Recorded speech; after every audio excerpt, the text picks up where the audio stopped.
Bonjour à tous, alors je vous fais une petite vidéo matinale avant la levée du soleil puisque aujourd'hui c'est une journée super chargée et puis surtout que je suis sur le déménagement, donc je suis super contente en fait.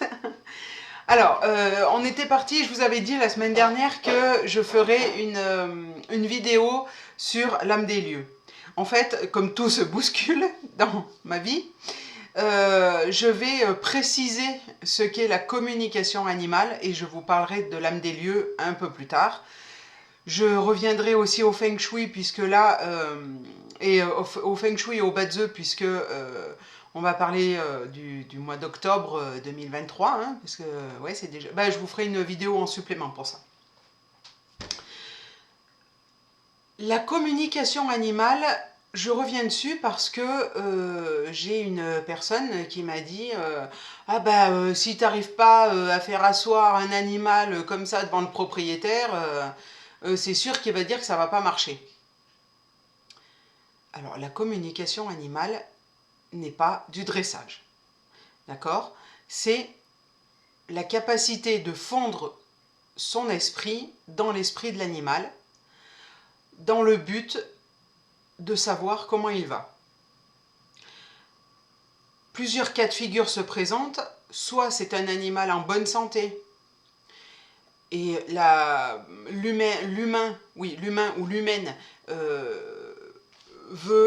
son humain ou son humaine veut savoir si tout va bien, voilà, s'il n'y a pas de problème spécifique. Soit c'est un animal malade et dans ce cas-là, savoir s'il a besoin de quelque chose de spécifique, si le traitement fonctionne, s'il a mal, comment on peut soulager ses douleurs. Par exemple, je pense pour un chien arthrosique, un vieux chien, pourquoi pas. Ou un chat, voilà. Comme là, j'ai eu en début d'année une dame qui m'a demandé, qui m'a demandé de faire une com avec son chat parce qu'il avait une maladie qui pouvait être que soulagée et pas guérie complet. Je lui ai dit, ben en fait votre chat il veut rester. Voilà, il est bien avec vous, il veut rester. Voilà. Comme un animal maltraité. Alors ça c'est souvent le cas quand les chiens ou les chats sortent des refuges. Eh bien,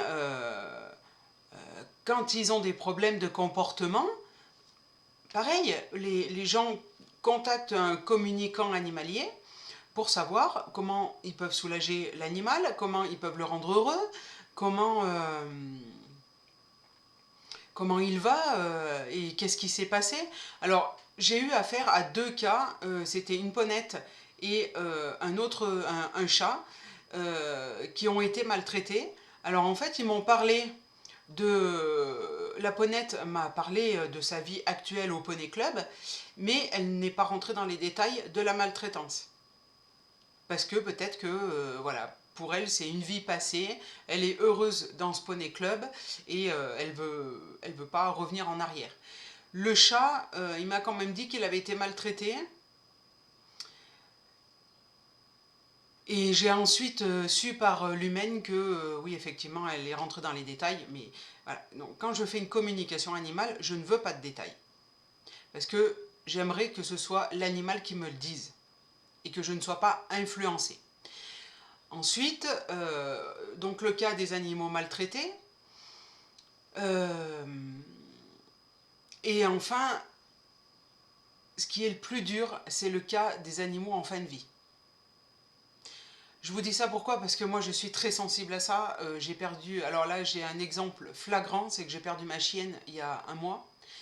Et j'ai fait des tentatives de communication avec elle, elle ne voulait pas me parler. Oui, elle ne voulait pas me parler alors que mes chats ils me parlent sans souci. Et pourquoi? Je viens de comprendre maintenant pourquoi elle ne voulait pas me parler, parce qu'elle se savait malade.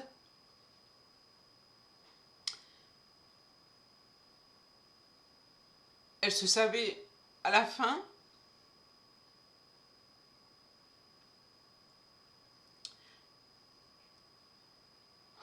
Pardon.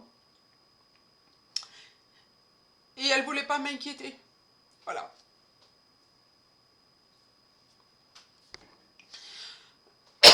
Donc c'est pour ça, je reviens sur ce que je disais tout à l'heure, ce n'est pas du dressage.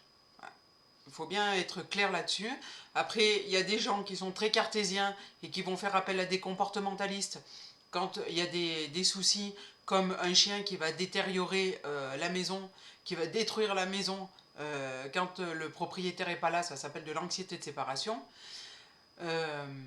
Il y a quelques années, là j'aurais conseillé, bah oui, il y a les colliers qui apaisent avec les phéromones de femelles, etc. Là, ça serait maintenant, je dirais, ben, pourquoi pas une com? Voilà. Pourquoi pas mettre, poser une aragonite, donc c'est une pierre, hein, une aragonite où il dort à côté de sa corbeille pour l'apaiser, puisque c'est une pierre qui apaise les animaux. Voilà. Moi, je suis sur le déménagement, j'ai expliqué à mes chats, puisque j'arrive à communiquer avec les trois en même temps, je leur ai expliqué que le week-end prochain, on serait plus là, et je me dis que oui, je vais m'acheter une aragonite pour la mettre dans l'appartement, oui, dans le nouvel appartement, pour tester, en fait, je teste des choses pour vous, ma communauté qui me suivait, et puis bah, autant le partager au maximum, voilà. J'ai aussi un petit déboire, c'est que j'ai adopté un chien qui a été maltraité, bien sûr. Lui, il m'a fait voir, où il était, voilà. Et par son comportement, on sent bien que de toute façon, il a pris des coups. J'ai eu un excès de confiance, je l'ai adopté, et le jour du retour à la maison, eh bien, il faisait chaud, j'ai dit, bah, je vais ouvrir le coffre à côté d'une route, hein, sur une aire de pique-nique, je vais ouvrir le coffre pour lui faire ses besoins, lui donner à boire, eh bien, le chien s'est échappé, ça fait 3 semaines qu'on le court après. Je sais par une collègue énergéticienne qui est dans les énergies que le chien est vivant. Mais voilà, et donc je suis en brisbille avec la SPA parce que elle me reproche bah, voilà, tous les maux du monde, c'est de ma faute, je suis une inconsciente, et ainsi de suite. Eh ben non, c'est pas que je suis inconsciente, c'est que j'ai fait un excès de... Justement, c'est que j'ai fait un excès de confiance au chien. Voilà, j'étais partie sur une nouvelle vie, que j'allais lui donner plein d'amour, et résultat des courses, ben, monsieur est un animal solitaire, un peu comme Buck de l'appel de la forêt, croc blanc, vous voyez, pour revenir sur les classiques, et ben voilà quoi. Donc il a décidé de mener sa vie. Je sais que je le récupérerai, j'espère avant l'hiver, mais voilà. Donc preuve comme quoi les SPA, enfin pas les gens qui travaillent dans ces refuges, et ben parfois ça serait bien de faire appel à des communicants animaliers pour justement éviter ce genre d'erreur. Voilà. Et éviter aussi de vendre des chiens ou des chats à n'importe qui et n'importe comment. Voilà. Ça, c'était mon petit coup de gueule de la vidéo. Je vous souhaite une très bonne journée, une très belle journée, une très belle semaine. On se retrouve la semaine prochaine si j'ai internet et que tout est branché. Et alors si vous voulez une expertise feng shui de l'habitat, un conseil, une question, un nettoyage énergétique, je vous laisse me contacter au 07 88 85 91 70 ou par mail marilèneallegre@gmail.com.